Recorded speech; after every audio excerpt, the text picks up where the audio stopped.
Girl, let me provide your needs. Freaky girl under the sheets. With your love when things start slowing down, I know you got me, baby.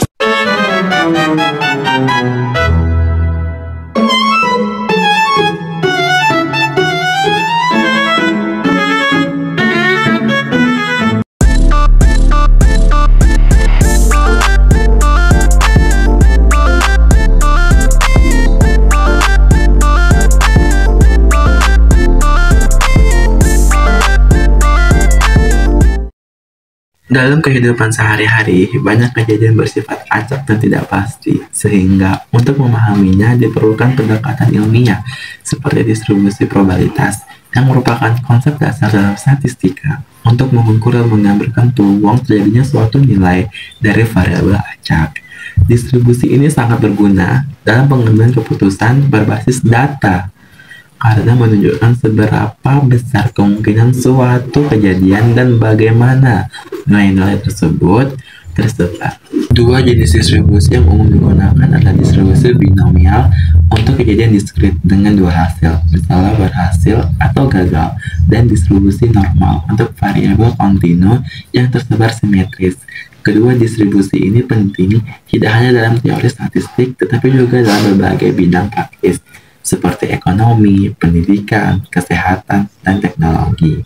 Sehingga penting untuk mempelajari konsep, rumus, dan penerapannya lebih lanjut. Selanjutnya merupakan tujuan penulisan. Di antaranya ada menjelaskan pengertian dasar dari distribusi probabilitas. Selanjutnya adalah mengetahui perbedaan mendasar antara distribusi binomial dan distribusi normal. Selanjutnya adalah memahami rumus, ciri-ciri, dan karakteristik dari masing-masing jenis distribusi. Dan yang terakhir, menganalisis penerapan distribusi binomial dan distribusi normal dalam kehidupan sehari-hari melalui studi kasus.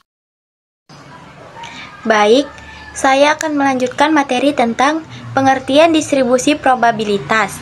Distribusi probabilitas adalah gambaran matematis yang menunjukkan bagaimana nilai-nilai dari suatu variabel acak tersebar dan seberapa besar kemungkinan masing-masing nilai terjadi, yang digunakan dalam statistik untuk memodelkan ketidakpastian.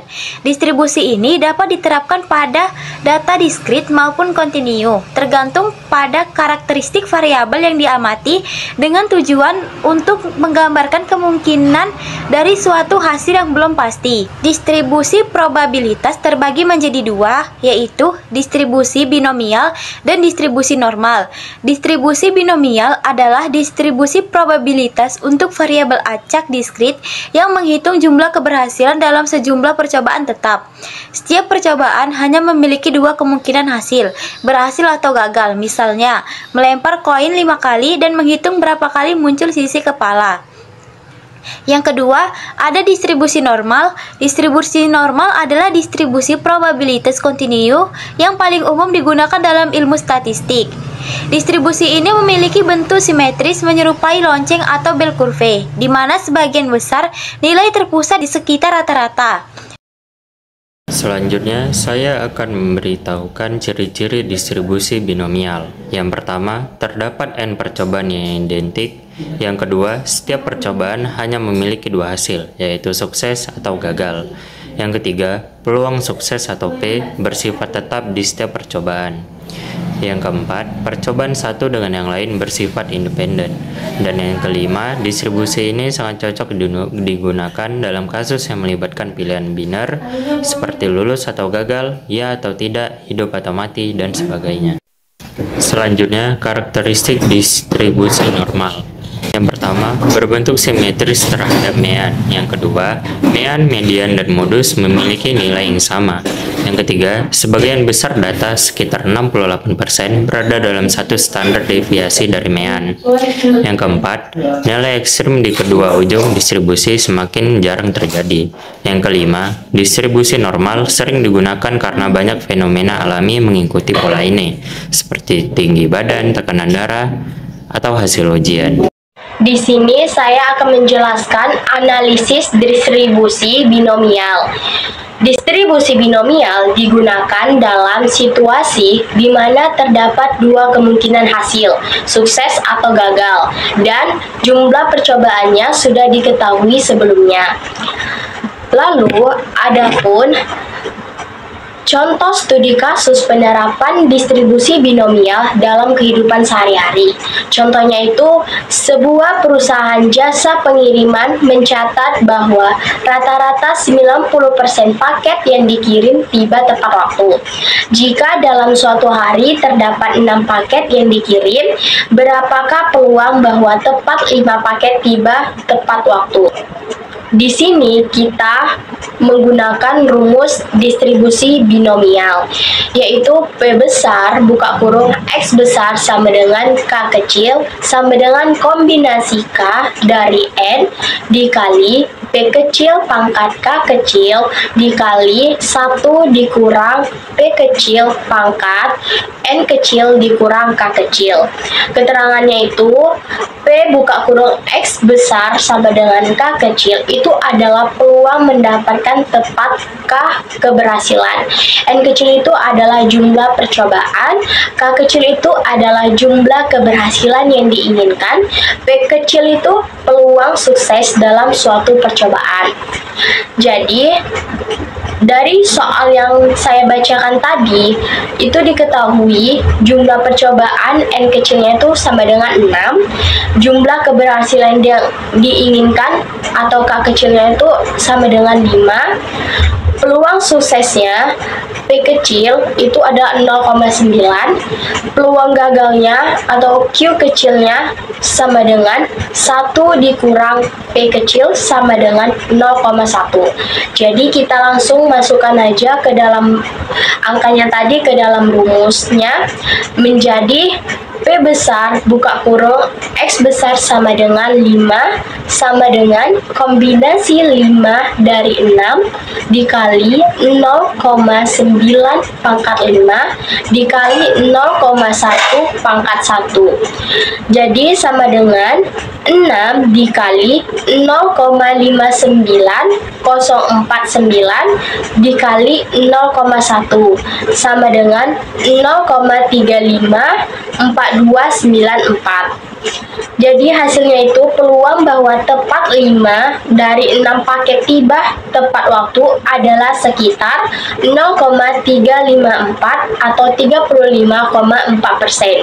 Jadi interpretasinya adalah dengan distribusi binomial, perusahaan dapat memperkirakan kinerja pengiriman mereka secara statistik. Ini membantu dalam pengambilan keputusan operasional dan peningkatan layanan. Di sini saya juga akan menjelaskan tentang analisis distribusi normal. Distribusi normal digunakan untuk menggambar data yang tersebar secara simetris di sekitar nilai rata-rata. Banyak fenomena alam dan sosial menggunakan pola ini. Adapun studi kasusnya itu contohnya, nilai rata-rata ujian akhir mata kuliah statistik 1 di suatu kelas adalah 70 dengan standar deviasi 8. Tentukan berapa persen mahasiswa yang mendapatkan nilai antara 62 dan 78. Jadi diketahui meannya itu sama dengan 70, lalu standar deviasinya itu 8, nilai batas bawahnya itu sama dengan 62, nilai batas atasnya itu sama dengan 78. Untuk menjawab pertanyaan tersebut, kita menggunakan langkah pertama yaitu ubah Z-score dulu. Rumusnya Z besar sama dengan X besar dikurang mean dibagi standar deviasi. Jadi untuk nilai 62 menjadi Z1 sama dengan 62 dikurang 70 dibagi 8 sama dengan min 1. Untuk nilai 78 jadi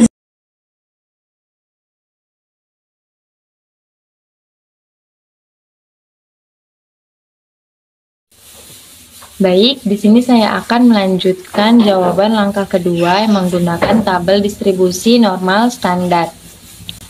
Yang pertama ada P buka kurung Z lebih kecil dari 1 sama dengan 0,8413. Yang kedua ada P buka kurung Z lebih kecil dari min 1 sama dengan 0,1587. Yang dihasilkan P buka kurung 62 lebih kecil dari X lebih kecil dari 78 sama dengan P buka kurung min 1 lebih kecil dari Z lebih kecil dari 1 sama dengan 0,8413 dikurang 0,1587 sama dengan 0,6826 yang dihasilkan sekitar 68,26%. Mahasiswa memperoleh nilai antara 62 hingga 78. Interpretasi dengan distribusi normal, dosen atau pihak akademik dapat mengetahui sebaran nilai mahasiswa dan menilai apakah nilai-nilai tersebut tergolong normal atau menyimpang. Distribusi ini juga membantu dalam menetapkan standar nilai atau menentukan apakah sebuah kelompok nilai tergolong dalam kategori mayoritas. Kesimpulan, distribusi probabilitas merupakan alat penting dalam statistik untuk memodelkan peluang suatu kejadian dengan dua jenis utama, yaitu distribusi binomial dan distribusi normal. Distribusi binomial digunakan untuk percobaan dengan dua kemungkinan hasil sukses atau gagal yang dilakukan secara independen dalam jumlah tetap. Sedangkan distribusi normal digunakan untuk data kontinu yang menyebar simetris seperti tinggi badan atau nilai ujian. Melalui studi kasus, kedua distribusi ini terbukti bermanfaat dalam menganalisis kemungkinan, membuat prediksi, dan mendukung pengambilan keputusan berbasis data.